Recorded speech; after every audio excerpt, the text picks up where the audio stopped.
So the next question that we're interested in is how we reference the location of objects on the Earth. And the way that we do this is using a coordinate reference system, or a CRS. And what a CRS is, it's the means of expressing absolute location of a feature. So we have two primary systems that we can use for this purpose.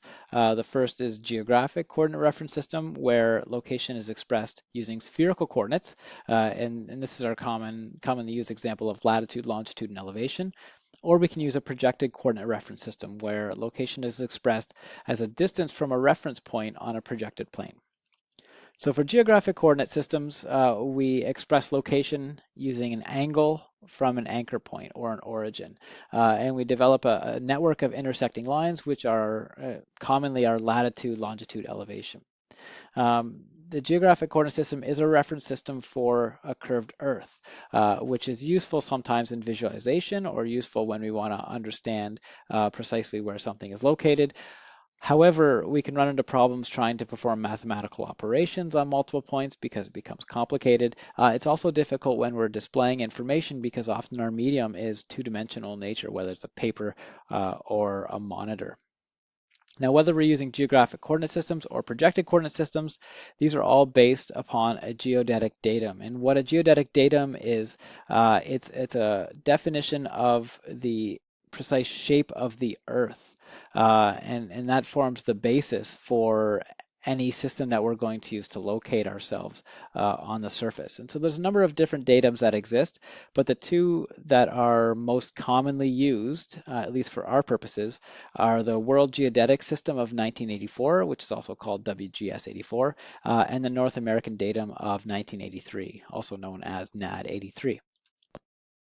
So with geographic coordinate systems, we refer to the location of a feature as its degrees east and north of the origin. And so the origin is made up of the intersection of the equator and the prime meridian, which runs through Greenwich, England. So any feature that exists north of the equator will have a positive latitude. Any feature that exists south of the equator will have a negative latitude. In the same way, any feature east of the prime meridian will have a positive longitude. Any item that is west of the prime meridian will have a negative longitude. In comparison, a projected coordinate system takes a section of the round Earth and projects it onto a flat surface. And so you think of your common map as an example where we've done this. So in a projected coordinate system, we express location as a distance from a determined origin. And it's important to note that all projections preserve some surface features and distort other surface features. And by surface features, we're referring to the area, shape, direction, bearing, distance, and scale. So some of these features will be preserved and will be represented accurately in a projected system, and some of these will be distorted or represented inaccurately.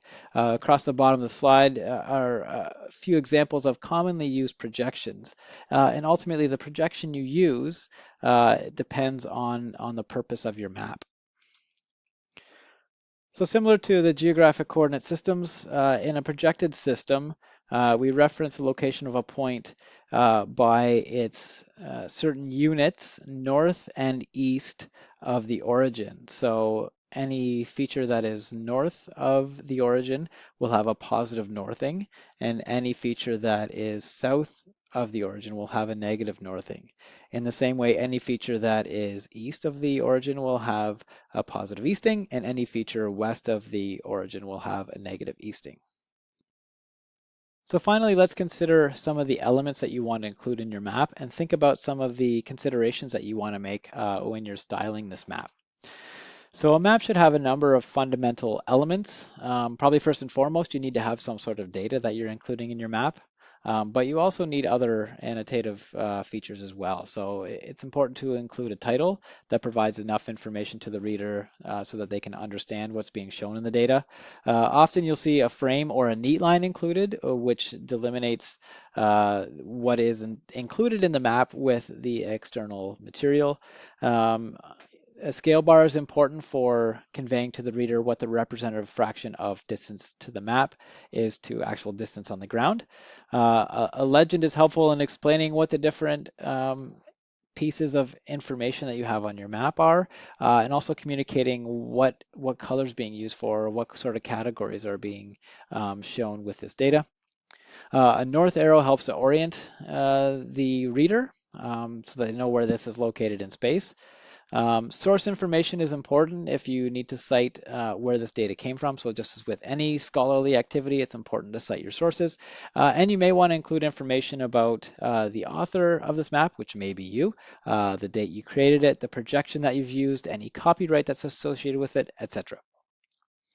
There's a couple other important considerations to make when you're making a map, and I think first and foremost is to highlight the importance of trying to maximize clarity when you create the map. So ask yourself, what is the purpose of this map, and what do I want the reader to get out of this, and design your map around that. And so this may mean including some information, modifying some information, or even removing some information so that your point is clear. It's also important to consider your audience. So think about what information or what knowledge your audience already bring into this, what their expectations are, and any inherent biases that they may have as well. And you want to tailor your map specifically to your audience. It's also important to consider the choices that you make in terms of designing and styling different elements of this map. And so a really good example is the use of color. So color can be very useful in showing different features and displaying different characteristics, but color can also elicit an emotional response in people as well. So if we think about red, the use of red, often we associate that with bad things or with death or with danger. And so you need to be very careful about your choices of color. People also have color sensitivities, and so you need to think about that as well. In addition, line thickness, symbols that you use, etc., are all very important parts of styling the map appropriately.